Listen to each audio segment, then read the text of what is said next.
You probably picture the medieval battlefield covered in gleaming swords, but in reality, owning even a single blade was almost as rare as owning a luxury car today. The real reason? A peasant earning just 2 silver pennies a day would need decades, and the labor of harvesters, colliers, and smiths to afford what was essentially a symbol of nobility, not a soldier's tool. If a sword cost more than a year's wage, how did most armies actually fight? This economic detective story begins with a single penny and a patch of frozen northern bog. A single silver penny held real weight in medieval England. The entire monetary system ran on these coins, 12 pence to a shilling, 20 shillings to a pound, for a total of 240 pennies in a full pound. For most rural families, daily life meant earning just 2 pennies per day for hard labor in the fields. Manorial account rolls from around 1340 show a typical household scraping together about 500 pennies a year, but nearly all of it vanished into food, rent, and church dues.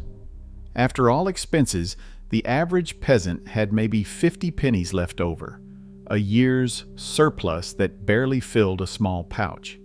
Stacked side by side, those coins could vanish in a single, unexpected expense. In this world, every penny really did count. At the edge of a northern marsh, a lone bog gatherer wades thigh-deep into frigid mud, feeling for iron nodules beneath the peat. Each lump pried from the muck weighs just a few ounces, yet it will take nearly 20 pounds of this raw ore to forge a single sword blade. Experimental smelts show the brutal math. 4 to 5 kilograms of bog iron yield only 1 kilogram of usable metal. Most days, a laborer might fill a sack with ore, only to see much of it lost as slag in the bloomery furnace. For every sword, dozens of hours vanish in this cold, back-breaking harvest, turning silver pennies into mud-stained hands and aching backs long before any fire is lit. Deep in the forest, the collier stacks logs into a low, earthen mound, sealing the wood away from air before lighting it.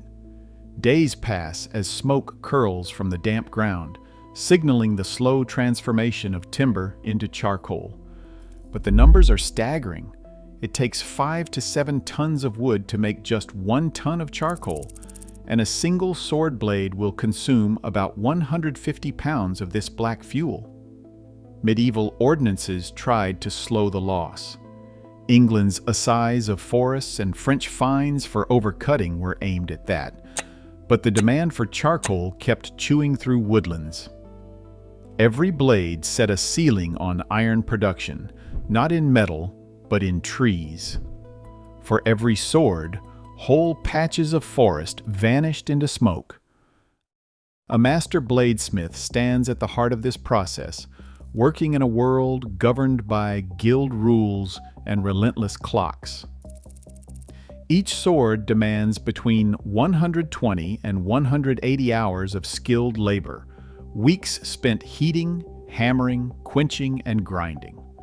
Every step, from shaping the blade to fitting the hilt, is divided among specialists, each collecting their share. Guilds enforce strict hierarchies and fees, adding another 20 to 50% to the final price.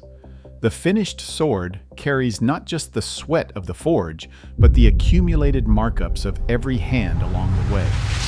By the time a blade leaves the shop, its cost reflects a hidden ledger of time, more than a month of a craftsman's life, priced far beyond what most could ever hope to save. A war sword in the early 1300s might set you back 40 to 120 silver pennies, enough to swallow up months of a laborer's wages. But what does that mean in modern terms? Using today's skilled trade rate, $200 for a day's work, a basic second-hand sword comes out around $600. A solid war sword, the kind a man-at-arms might carry, jumps to $4,000. And a high-end knightly blade could run $24,000 or more, the price of a new car. For comparison, a top war horse could cost as much as $240,000, more than most homes. Suddenly, the spear's bargain price, just a day's wage, starts to look like the only realistic choice for almost everyone. A single sword blade swallowed up enough iron to forge 3, sometimes 5 spearheads.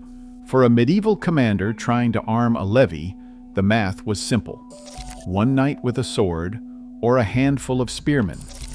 Each spearhead cost just a day's wage, 2 silver pennies.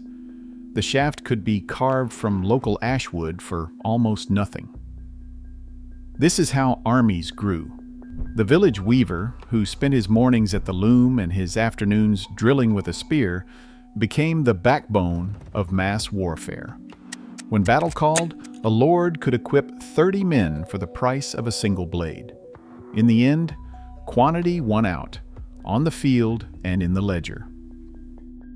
At Courtrai in 1302, the battlefield became a ledger.